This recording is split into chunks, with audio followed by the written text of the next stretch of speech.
Hi, this is Gayle with BERNINA of Naperville, and it's time for our third Serger Club. And I'm really excited because, you know what? I am hoping that you are busting out your Serger and doing some things that you didn't think you would do with them with some of our ideas and topics for these clubs. So this month, there is nothing super duper new that I haven't shown you on some of our YouTube tutorials, but I wanted to take something that we did a while back a little further, and that is doing serger yarn on our overlocker. Now, this particular project, I'm using my BERNINA L850, and instead of using a rolled hem like I did in my previous video, I'm using the settings for a 3-thread, very narrow hem. And that one is something, that stitch is usually reserved for very tiny little seams on delicate fabric for heirloom sewing. But this month, we're not doing anything with fabric using our serger. So we're going to take the serger yarn and we're going to couch it using our BERNINA Q16 sit down. Now, don't be alarmed at home if you want to use your BERNINA 880 Plus, your 790 Pro, your 570. I mean, heck, even your Aurora, you can do this. Come on. But we like to use cool tools here. You know what I mean? And then there's even options where you could use like a standard couching foot where you keep your feed dogs up on your machine. So let's go ahead and get started by looking at some supplies and just the overall setup. Before we get to the machine and start playing with all these fun things, let's have a look at the instructions that you're going to get when you sign up for Serger Club this month. Now, don't forget that our instructions are interactive and have links to other helpful videos, downloads for patterns that you might like, and things like that. So here's our schedule. I also included a link to the March 1st video and a link to the April 5th video, and there's the schedule for the rest of the year and the supplies for today. So anything you can couch on is what we're going to be couching on, and I'm embellishing a work in progress that I have. It's a cute little bag that is made out of some Charlie Harper fabric that we have here at the store. So here's what we're making. So this is called serger yarn. I mean, I think this is what it's called, but you can see how it has this really beautiful trim-like look to it. And I've got some of these are several versions here. So I'm going to just lay these out for you. And normally I'll have like an empty spool that I use to wrap these on. But this one, you can see that looks a little bit different than when we look at that first one there, right? And then I've got this one. What kind of stitch is this, do you think? Today, I'm using the BERNINA L850, and that's, the same body shape and everything as our coveted BERNINA L890 or L890 Quilters Edition, but it only does overlocking. And I'm also using one of these cool accessories. This is the Small Thread Fusion from Gayle Patrice Designs, and we carry these at the store.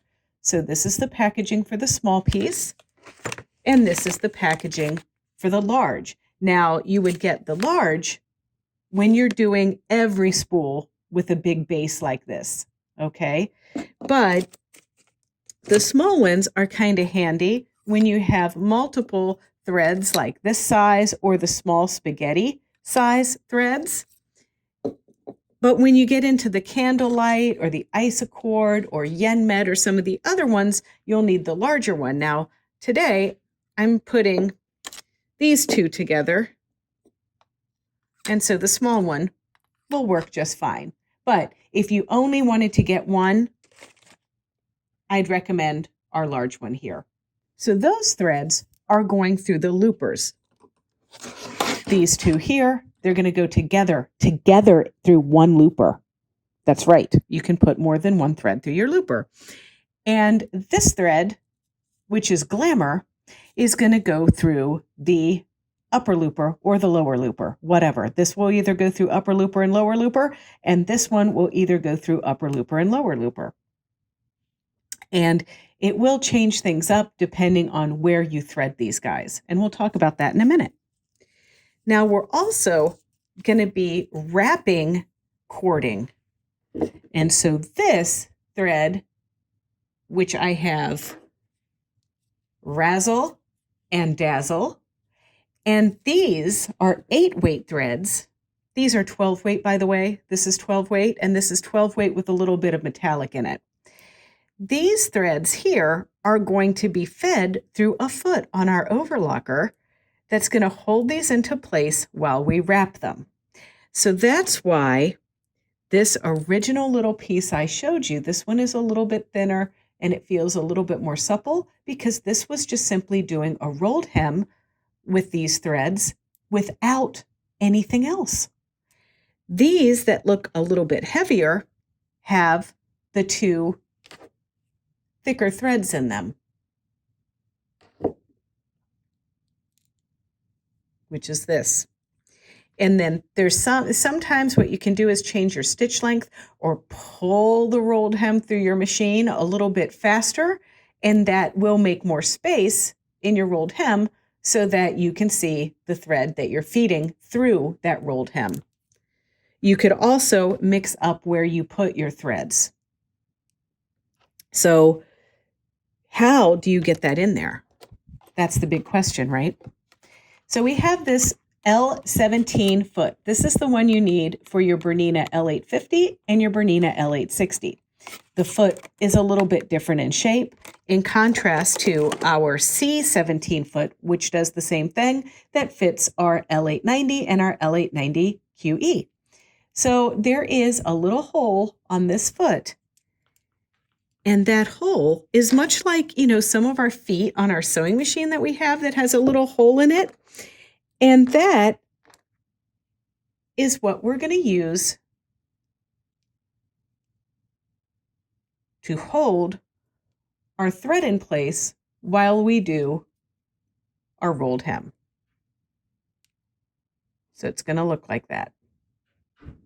And then you just kind of hold those threads in your lap while you do this, or you use a second thread fusion. This is a reason to get both, because you could put a thread fusion on your table in front of your serger so that you could hold your threads that you're running through for couching. Finally, through the needle, I'm using just Serger thread in a color palette that matches the other threads I'm using. So here we are at the BERNINA L850, and this one, as you can see, it doesn't have the touchscreen on it, so we're going to have to manually adjust our tensions, and we're going to be using a 3-thread narrow stitch, so that means that we are using only the green path, the blue path, and the red path. Now, I want you to know that these tension adjustments, please don't take these as the total word from above, okay? We just have to have some place to start off, because it's by playing around with our tension adjustments that we'll be able to get different looking couched pieces of yarn. So you can see here, I've got my thread fusion on here with my Aurifil variegated and my Aurifil gold. So these 2 pieces, I'm going to thread this path last, because I'm going to use a thread cradle to thread that and all of that. Then I've got my Glamour from Wonderfil, and I'm going to thread that one first. So you always want to make sure that you thread with your presser foot up, and that we open up our little access doors here. I'm going to take my trash collector off and open this up. And then I like to think of this as flossing my thread through like that. And then I have about, I think BERNINA tells you need about 16 inches. Well, 16 inches is good. I think 24 is better. And then we're going to turn it into the threading position here. You press on your foot control.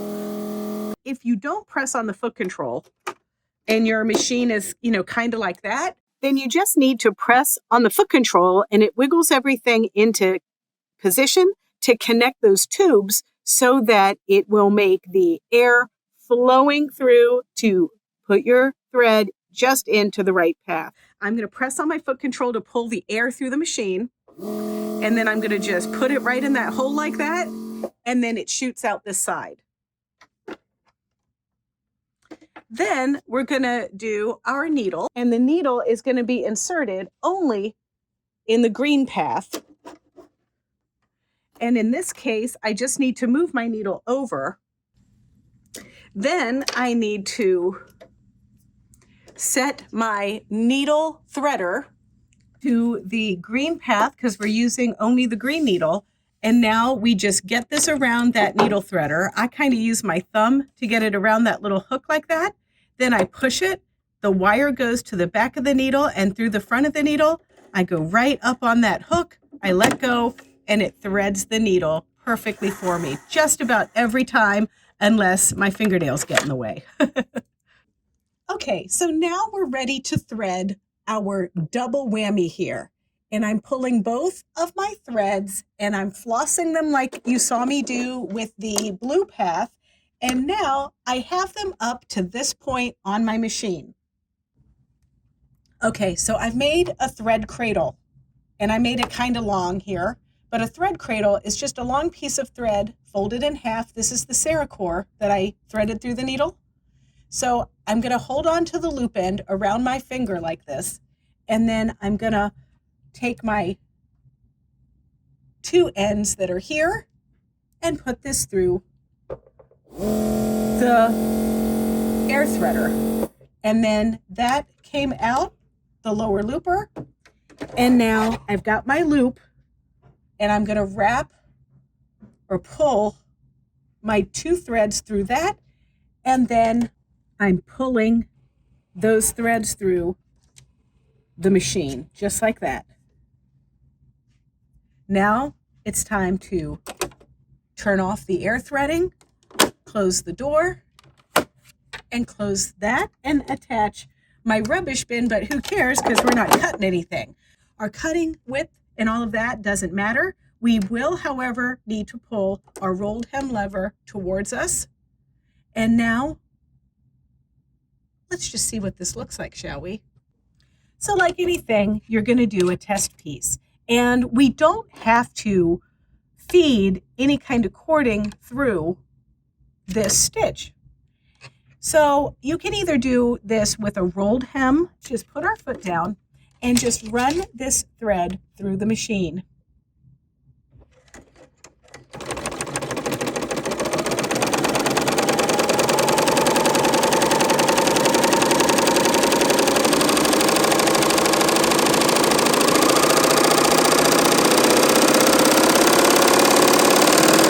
Okay, I think that's long enough to have a look at this. So the cool thing about this is that is just what this stitch looks like with the glamour thread on top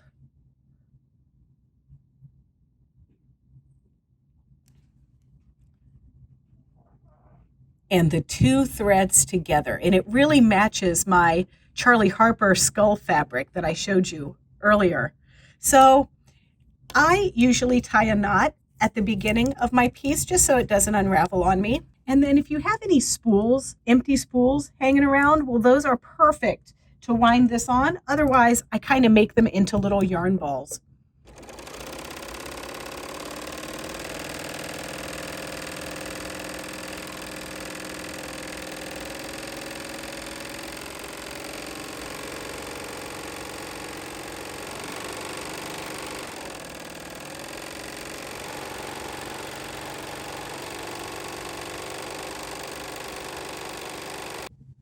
So here's our cording foot. For the 850 that I'm using, we need L17. And we're going to undo our foot, lift it off, and pull it away.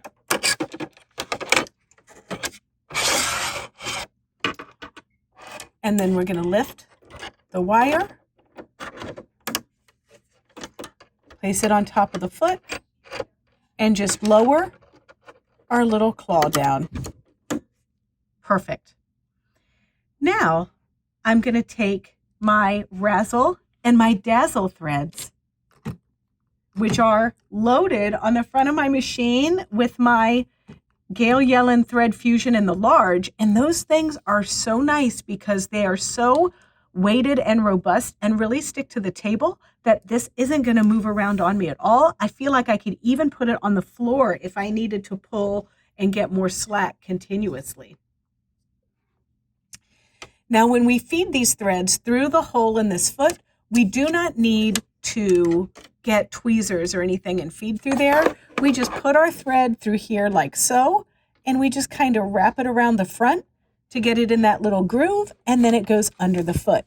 Now, the one thing we do have to be careful of is that we line everything up nicely so that when we make our serger yarn, the needle is going to be to the left of our cord.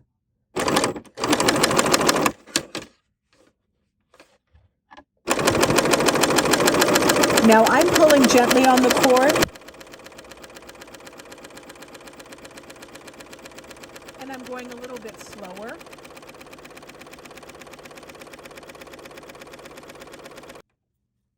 Ooh, this is way more robust, and I can definitely see more of that candlelight and more of the other side.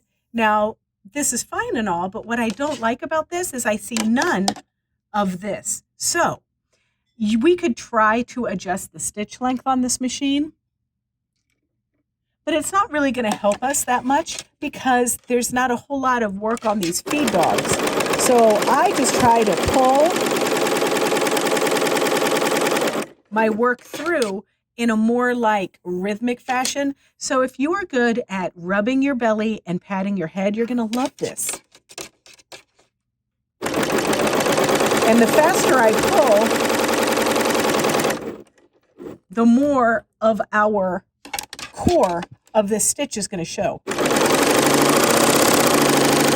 But it's almost like with your free motion quilting, you don't necessarily want to pull fast and then start moving the machine fast. So there's a nice little rhythm that you need to discover.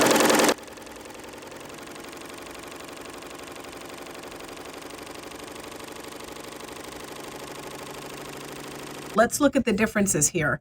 So this is pulling at quite a fast speed and a slow serger speed. This is hardly any pulling at all. And then this is somewhere in the middle here. And now you can, like I said, you can really see how this one looks very balanced on both sides. That's cool. Maybe you would want the look of a rolled hem. If that's the case, then you're going to adjust your tensions to 4, 2.5, and 4.5.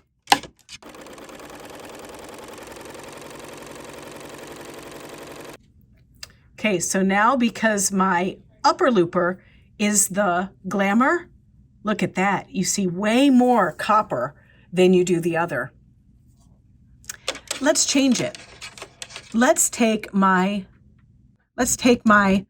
upper looper and change it to 5, and my lower looper and change it to 2.5. All right, that's horrible looking. Or maybe for some, that's horrible looking. Some people might call this boucle, but that's why we experiment. So I'm going to go to 3.5 rather. That's why we play.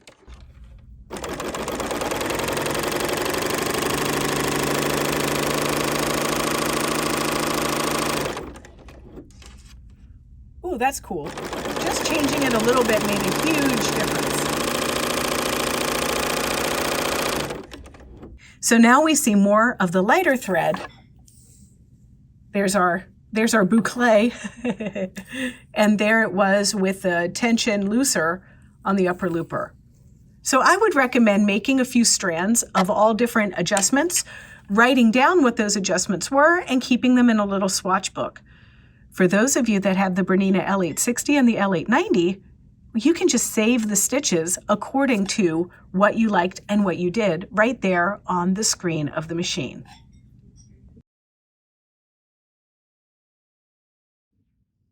So all of the couching feet have kind of different openings for different types of thread. This is the 43 free motion couching foot, and it feeds through this hole right there and then down through here.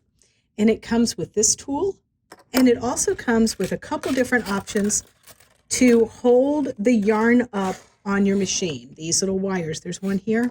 This is for like the older style Aurora Virtuosa line, Artistas, some of them. And then this is for some more current machines. I personally don't use those items. I do use the needle threader, but I would recommend that you go to the pharmacy or the chemist or Walgreens or whatever and get the little dental floss things that are really bright green so you can see them when you drop them on the floor, right?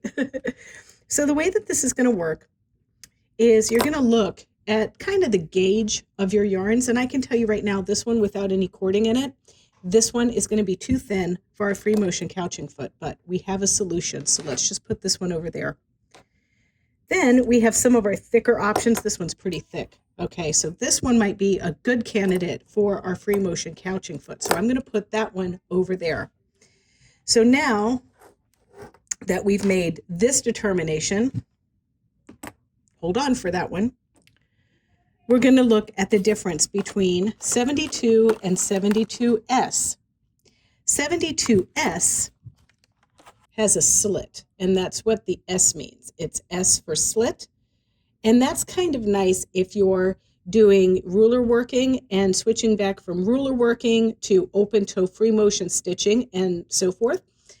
However, I don't like my slit foot to be occupied with the couch clip inserts, which is what we're going to use today for some of our other thicknesses of yarn.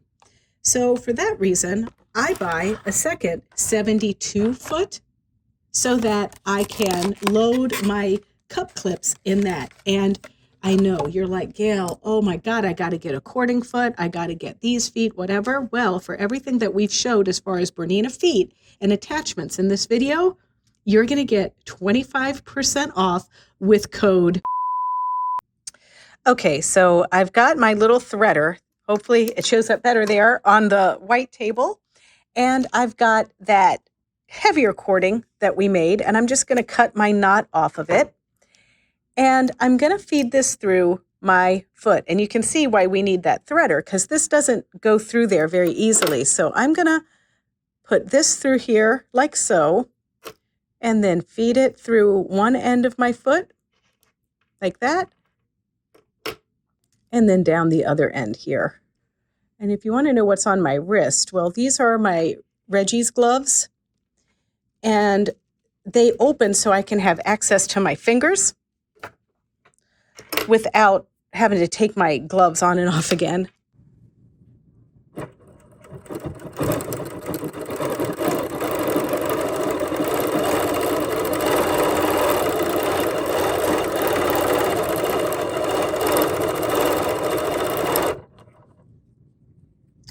So that's the thing about this project and this kind of yarn and everything. You have to kind of give it a try and see what works. So we're going to use a larger hole in one of our couch clip inserts for this one. But this one, which is one of these that I had pulled faster when I was stitching, so it made the yarn a little bit more supple and it made it fit through this hole a little bit better. And I am just on a practice piece right now because I want to make sure that I'm going to be able to do my rosettes nicely on my main work, you know, my work in progress that I'm doing.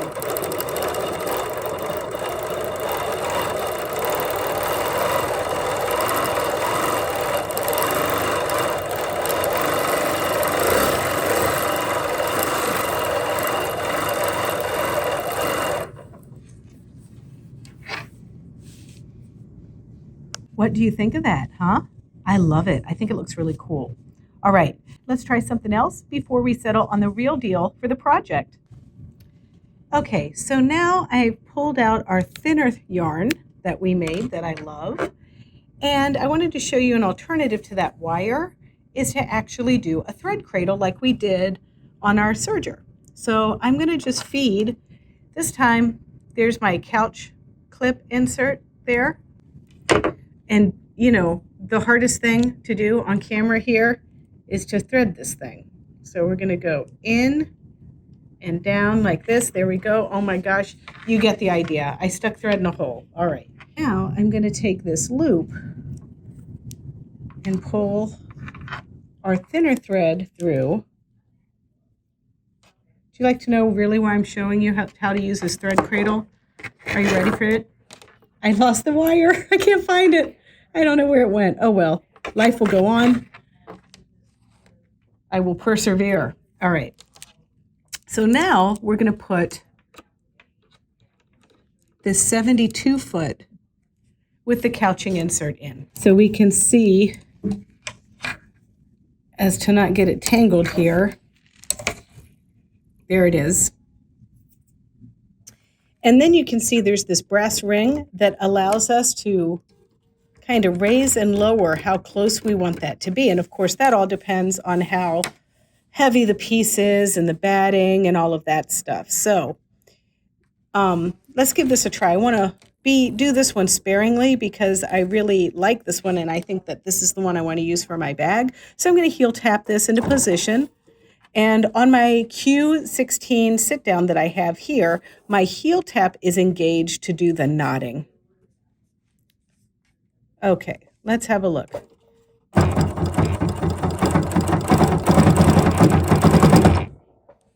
Ooh la la, do you see it got stuck a little bit there? Woo, hello. I think it might be too thick. Okay, so I've got a much larger hole this time. Let's hope this one works. It's about trial and error. Don't think of this as challenging. Think of it as experimenting. You're doing an experiment.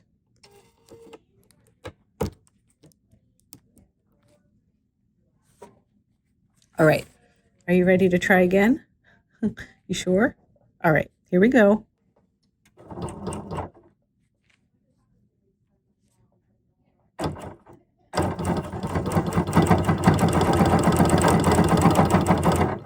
Okay, this seems to be much better. I'm going to trim my thread. You know what? I think I need to put my magic gloves on. You know, I'll wear them around my wrist, and then I forget to put them on my hands. All right.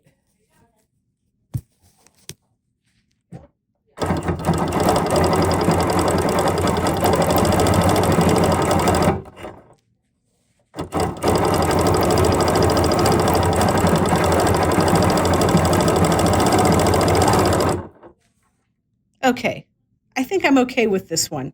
Now, every once in a while, something's going to skip a little bit like that, but that is probably because I need the medium size. So I went from the small to the large. So I think the medium is going to be what I need for this. So, okay, so I have my little drawn little cabbage roses here, and I'm just going to start in the center and work my way out from them. But I'm going to raise my camera and get a little bit better angle for you.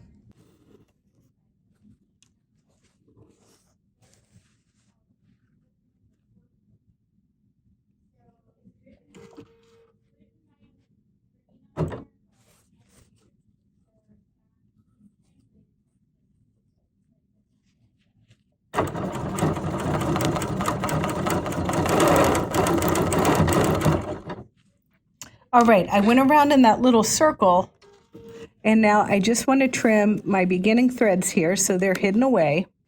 And now it's just time to follow the flower petals.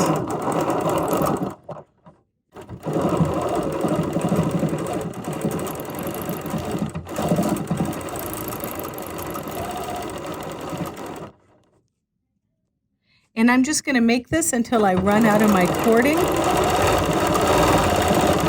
And I'm also just letting my initial lines be a recommendation. And I'm just going to tack that in place a little and grab some more cord. Now, it was good that we ran out, so that could happen to you as well. So this is where I left off, so that's where I'm going to start. And I'm going to use my thread cradle there, which is so much easier with the foot on. Who knew? Who knew? Okay, and then we're going to pull that through. Ta-da! And now I am going to back off on it just a little bit, and this is because I don't want to have too many things to cut loose there. So let's go low. There we go. Let's just kind of stitch it in place a little bit there. Okay, perfect. Now I'm going to come back around and hit this flower. There's no right or wrong here. I'm just trying to make, I think these are called cabbage roses, but I'm going to call them desert roses to go with these skulls and this weird, I don't know what kind of bird that is. Those of you that watch in the Southwest, you might be able to tell me what kind of bird that is. Roadrunner?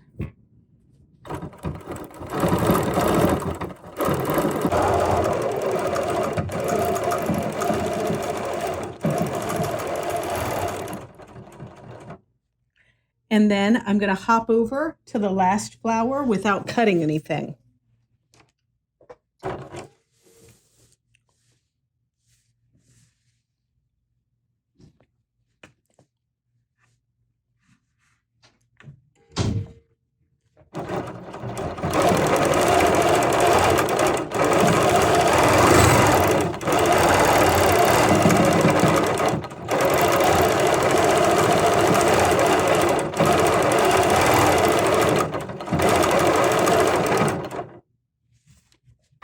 Finish it off, stop, and then trim.